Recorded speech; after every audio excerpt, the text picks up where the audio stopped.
everyone, and welcome back to the channel. Today I'll be presenting a movie showcase on Godzilla 1985.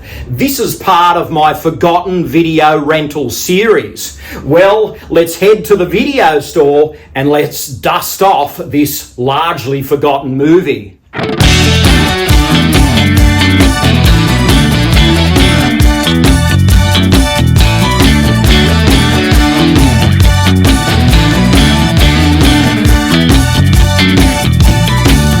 Godzilla 1985 is an official sequel to the original Godzilla film from 1954, which starred Raymond Burr.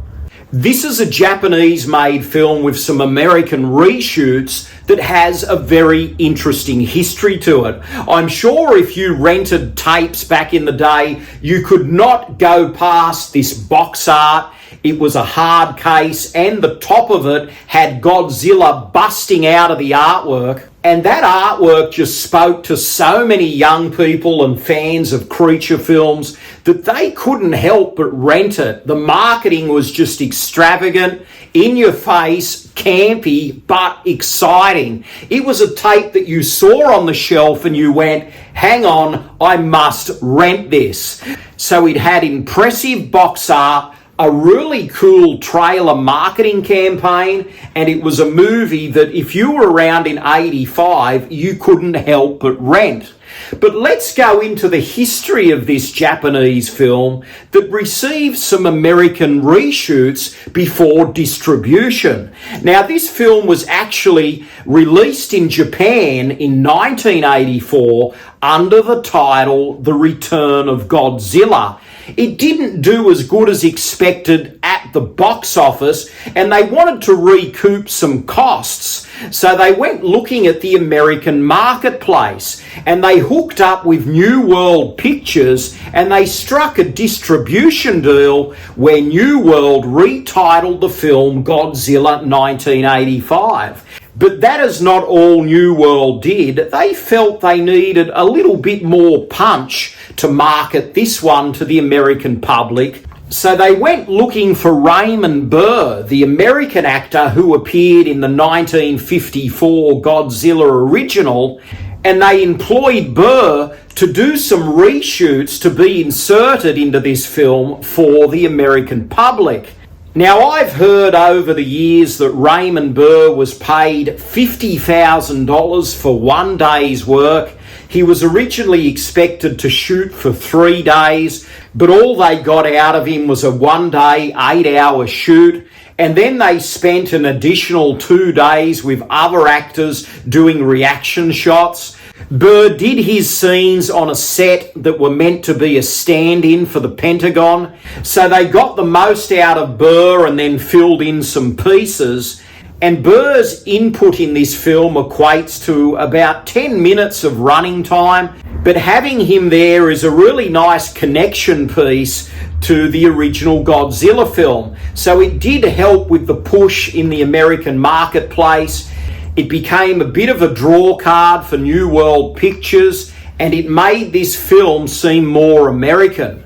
And at one point, New World wanted these sequences to be more comedic in tone and be a throwback to movies like What's Up, Tiger Lily. But Burr looked at this film rather seriously, and at no stage did he want to cross into comedic territory. So Burr was in and out, and this film entered the American marketplace. And it did come out with a splash. There was huge trade ads, and they really gave it a solid push. And it ended up making about 4 to 5 million at the US box office. But it didn't end there. New World went out and pushed this movie to the hilt in other territories, and it did become an epic video rental. I think retitling it Godzilla 1985 with that fresh angle, making people realize that this was a brand new Godzilla film for the 80s generation. So the return of Godzilla did garner loads of negative reviews, but this didn't stop people from renting it when it hit home video. People turned up and grabbed that tape in droves. That box art was like a magnet, and it brings back so many memories. It was just what they needed to get young, impressionable youths to spend their hard-earned pocket change on an exciting B picture. So I remember renting this movie. I found it very campy, very over the top, and rather ridiculous. And you can tell that those Burr scenes are just spliced in here and there in a haphazard manner. But for some reason, this film does have a bit of charm to it.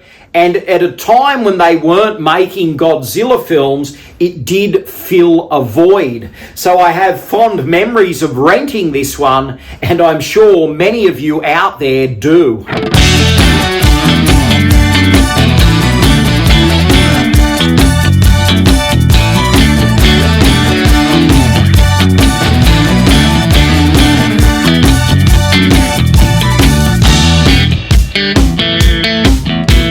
Well, now it's over to you. If you've seen Godzilla 1985, please share your thoughts and feelings in the comments below and keep a lookout for more episodes of Forgotten Video Rentals. Take care, and I'll see you all again very soon.